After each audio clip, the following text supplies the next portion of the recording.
Meus queridos irmãos, minhas queridas irmãs, bem-vindos mais uma vez ao nosso Parresia. E no Parresia dessa semana gostaríamos de responder um pouco aos nossos internautas e assinantes que têm contribuído de forma tão generosa para o nosso site, que também fizeram algumas críticas com relação ao nosso último Parresia a respeito da campanha da Fraternidade de 2011 sobre o meio ambiente. Pois bem, gostaríamos de dizer, em primeiro lugar, que ficamos muito agradecidos pelas críticas. Porque é verdade, as críticas abrem os nossos olhos para imperfeições. É evidente que num vídeo, no tempo limitado de um vídeo, eu nem sempre consigo colocar tudo aquilo que eu gostaria de dizer. E nem sempre me expresso de forma adequada. No entanto, infelizmente existem também as críticas infundadas das pessoas que querem simplesmente denegrir a minha pessoa ou a obra que nós estamos fazendo nesse site, um pouco semeando o joio no meio do trigo. Infelizmente, esta é a situação. Tem gente que está meio amargurada com o Padre Paulo, porque o Padre Paulo anda colocando carapuças em cabeças, das pessoas, e com isso elas ficam angustiadas e gostariam que eu me calasse. Gostaria de dizer uma coisa bem clara desde o início, porque isso é muito importante para você que acessa o nosso site. O site padrepauloricardo.org quer ser um serviço para a Igreja Católica em comunhão com o Papa e com os bispos do Brasil e do mundo inteiro. Nós queremos estar nesta profunda comunhão. E esta é uma vontade explícita. Por isso, nós aqui não criticamos geralmente pessoas. A crítica não é dirigida a pessoas, é dirigida a ideias. Para que serviu aquele vídeo a respeito da campanha da fraternidade? O vídeo a respeito da campanha da fraternidade era para salientar o pensamento do Papa Bento XVI, que tem um pensamento positivo a respeito da ecologia, mas tem também uma série de críticas a respeito desse modismo ecológico que está nos levando para um neopaganismo. É importante nós sermos o porta-voz desta palavra do Papa. Você vai dizer, mas Padre Paulo, colocando certas ideias, o senhor está condenando os bispos do Brasil e condenando a CNBB. Veja, ninguém condenou a CNBB. Eu não condenei a CNBB e disse explicitamente no vídeo que não estava condenando nem a CNBB e nem a campanha da fraternidade. O que eu estava alertando é para o fato que as ideias boas e positivas da campanha da fraternidade podem ser usadas por pessoas mal intencionadas. E essas pessoas mal intencionadas podem fazer com que você, que é um bom católico, vá resvalando na direção de um neopaganismo. Então, eu achei conveniente, necessário, oportuno, recordar os ensinamentos do Papa Bento XVI. E citei, como de fato está lá na página do nosso site, citei 2 textos importantes. Um deles, uma saudação que o Papa fez para a Cúria Romana, e outro, um parágrafo, um número da sua exortação apostólica Verbum Domini. Mas existem outros textos. Um deles é a própria mensagem do Papa para a campanha da fraternidade nesse ano de 2011. O Papa salienta claramente a nossa condição de criatura e por isso ele diz explicitamente, o homem não é Deus. Se ele quer fazer ecologia, ele tem que se submeter a Deus. Não é exatamente isso que nós dizíamos no nosso vídeo passado? Depois, o Papa salienta claramente que a primeira ecologia a ser defendida é a ecologia humana. Isso quer dizer, defesa da vida, nada de aborto. Defesa da família, nada de casamento gay. Não foi isso que nós salientamos?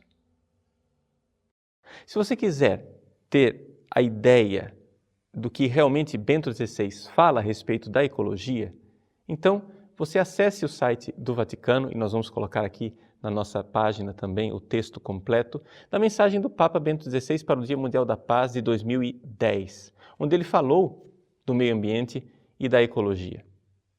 Vejam, ali o Papa trata essa realidade do meio ambiente de forma muito positiva. E uma das críticas que eu recebo, acolho e agradeço às pessoas que criticaram é que a minha postagem anterior falava só de críticas, de coisas negativas, e eu não coloquei o lado positivo da campanha de forma tão evidente e tão salientada. Então, quero salientar. existe a necessidade do tema, o tema é bom, o tema é importante. Mas nesta mensagem do Papa Bento XVI para o Dia Mundial da Paz de 2010, no número 13, ele também salienta para um perigo. Ele sempre faz isso. O perigo do ecocentrismo e do biocentrismo, ou seja, colocarmos a ecologia no centro e não o homem no centro. E a vida material, bios, no centro e não a vida eterna no centro, a zoé, a vida que vem de Deus. Ele nos alerta para isso. Infelizmente, existem pessoas que não querem acolher os alertas do Papa. Infelizmente, existem pessoas que querem silenciar o Papa Bento XVI. Pergunta, quem são estas pessoas? Veja, eu não tenho a lista, número 1, porque são muitas. E número 2, porque não é necessário. Eu não estou condenando pessoas, eu estou condenando atitudes, ideias. Pois bem, nós não podemos colocar o Papa Bento XVI agora no índice dos livros proibidos. Mas infelizmente é o que está acontecendo na prática no Brasil. Onde é que estão os livros do Papa? Onde é que estão os livros do Papa publicados e divulgados no meio do povo católico? Se nós precisamos condenar alguma coisa, é esse neopaganismo que está, infelizmente, abundante dentro da Igreja do Brasil. Ou seja, por exemplo, enquanto não se publicam os livros do Papa, nós temos inúmeros livros de teólogos liberais que não se sabe nem se a gente ainda pode considerar católicos, sendo publicados. Por exemplo, Hans Küng e Leonardo Boff publicaram uma pletora de livros a respeito de ecologia. E, sobretudo, o senhor Leonardo Boff tem todo este malveso, esta mania de levar as coisas para o lado popular, onde ele sabe que vai ser aplaudido pelo status quo, pela mídia, pela grande mídia, que infelizmente é neopaganista. Leonardo Boff, infelizmente, nos seus livros, trata a Terra como Gaia, a Terra como a mãe Gaia, que precisa ser respeitada. Ou seja, nós estamos voltando para um paganismo. O cristianismo, ele sofreu tanto durante a sua história para tentar fazer com que as pessoas deixassem de ser pagãs, deixassem de olhar para as forças naturais como deuses, como seres mitológicos. E agora vem o Leonardo Boff trazer isso de volta. E é aplaudido. E infelizmente, dentro da igreja, enquanto não se publica, não se lê e não se sabe o que o Papa disse, se vende os livros do Leonardo Boff como água. Ora, existe algo de errado nisso. Estou condenando a pessoa de Leonardo Boff? Não. Eu estou condenando a atitude dele, as ideias dele, e isso eu faço até mesmo por caridade a ele, para que ele saia dessa miséria na qual ele se colocou. Meus queridos, nós precisamos entender isso.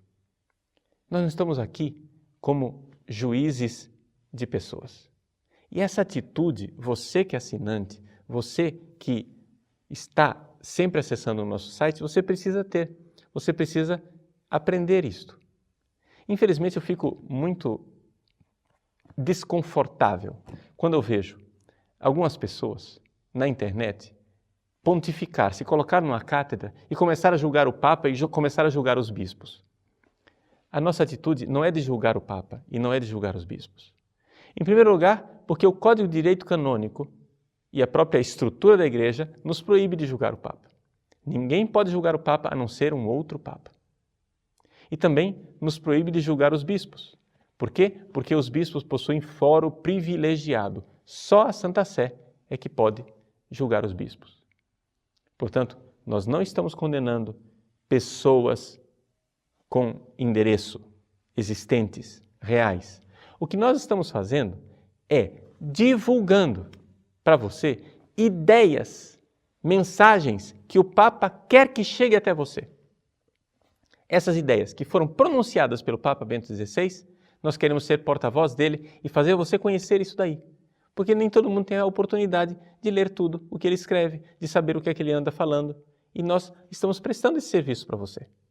Agora, se as ideias que o Papa Bento XVI coloca, se o alerta que ele faz cabe para algum fiel da igreja, seja ele bispo, seja ele padre, seja ele leigo, este alerta nós temos que humildemente aceitar e colocar a carapuça na nossa cabeça.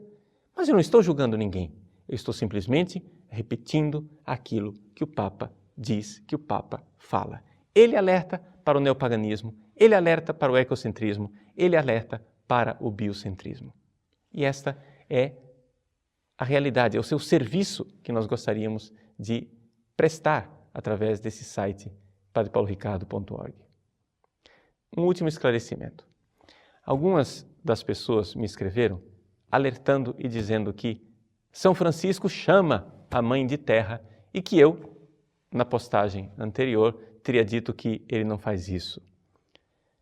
Bom, vamos esclarecer usando aqui as próprias palavras de São Francisco no Cântico das Criaturas, que estão lá no seu dialeto antigo, no italiano arcaico. São Francisco diz assim: